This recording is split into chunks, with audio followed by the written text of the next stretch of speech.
Hello friends and neighbors, I'm the Scottish Reviewer. It's so nice to have a name. Well, the Mad Hatter has his AFI list and regular Matt has his favorite books, and so I figure I should have a reviewing series too. And since so much of theater is performance-oriented, and since I have performed and worked on so many shows, I figure I would do a review of the shows that I have actually worked on, the shows that I know best. And what better place to start than with the first musical that I was ever in? Now let's see, what was the first musical I was...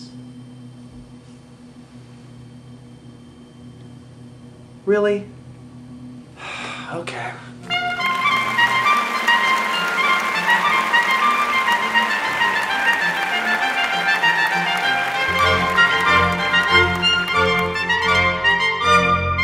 You didn't mishear and you didn't misunderstand. Yes, in 1993 there was a sequel to Annie called Annie Warbucks. From the same people that brought you Annie and running off-Broadway for 200 performances before closing, Annie Warbucks picks up actually exactly where Annie left off.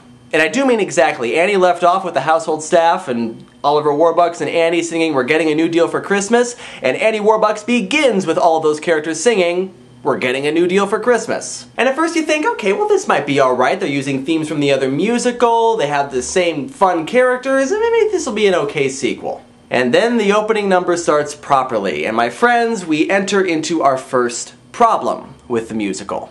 The music. Now like I said, the same writers that made Annie Warbucks, and Annie had a lot of really memorable songs, like Easy Street, It's a Hard Knock Life, and of course Tomorrow. However, it's pretty clear that by the time they got to Annie Warbucks, the writers were pretty well tapped out creatively.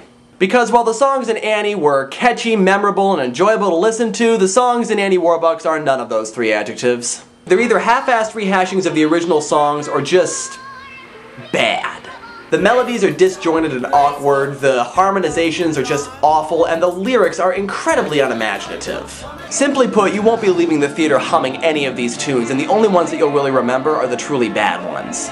And then the plot gets underway and we find our next problem. Now a lot of the original characters of course cross over into the sequel. You got Annie, you got Oliver Warbucks, you got the household staff, and you've got the original orphans.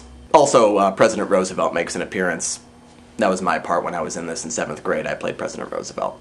However, our villainous trio from the original Annie, Miss Hannigan, Rooster, and Lily St. Regis, do not make an appearance in this sequel. And if you're like me, then one of the things that really made Annie enjoyable for you was this trio of villains. If you get the right three actors to play these characters, like say Carol Burnett, Tim Curry, and Bernadette Peters, or Kathy Bates, Alan Cumming, and Kristen Chenoweth, then these three parts can be absolutely hilarious. Now there is a villainous trio in Annie Warbucks as well, the first character of which is Commissioner Doyle. Commissioner Doyle comes in and informs Oliver Warbucks that no, he can't adopt Annie because he has to be married in order to adopt Annie, which his lawyer named Simon confirms. And it just so happens that Commissioner Doyle has a daughter who would love to get to know Oliver Warbucks better. And of course the plot the whole time is for them to kill off Oliver, kill off Annie, and take the inheritance for themselves. So you got Commissioner Doyle, her daughter, and Simon the lawyer rounds out the trio of villains, though he's not really established as a villain until the last scene in what I guess was supposed to be a plot twist. And a really half-assed one at that. It's almost as if they were writing and were thinking, oh, we've written ourselves into a corner, what can we do? We need another villain. Oh, this guy that nobody's heard of. He's the other villain. Also, where in Annie the villain song was one of the most memorable and fun songs in the musical, in this one it's probably the worst. Commissioner Doyle and her daughter sing a song basically outlining their master plan, and it is just awful. In addition to being musically really awkward, the lyrics are actually pretty gruesome as they describe in great detail how they're going to kill off Oliver Warbucks, the members of the household staff, and Annie, and it includes an actual reenactment, or pre-enactment, of Annie strangling. I mean, at least in the original Annie, when they were talking about killing off Annie, they were a little more subtle about it. So you got music problems, you got character problems, and then of course you've got story problems. The story is just all over the map in this musical. I mean, obviously you've got this evil plot from the villains, you've got the household staff trying to steer Oliver Warbucks towards marrying Grace, the pseudo-love interest from the original Annie. And then you've got this other plot where Annie actually runs away at the end of Act 1 and encounters this poor family from Tennessee and tries to convince the president to help these people, these poor people in Tennessee who have been affected by the Depression. And so President Roosevelt, of course, starts the TVA, or Tennessee Valley Authority.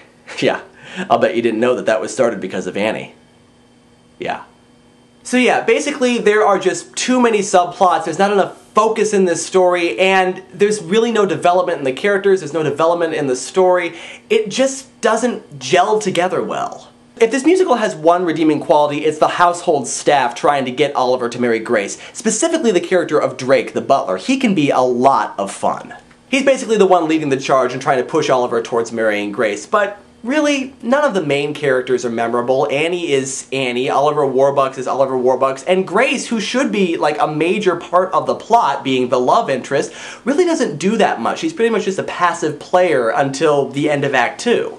So, simply put, this was another example of a failed sequel. It still gets some performances, but it's not very well known, and quite frankly, it shouldn't be that well known. Stick to the original, folks. It is a lot better than this. So that's my review. Of course, on the worth meter for theatrical productions, this one gets a solid worthless.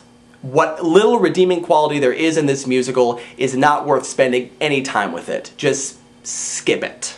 And that's all I have to say about that, and thankfully I have been in some better musicals since then, and so hopefully we'll be getting a few of those later. And until next time, this is the Scottish Reviewer, signing out.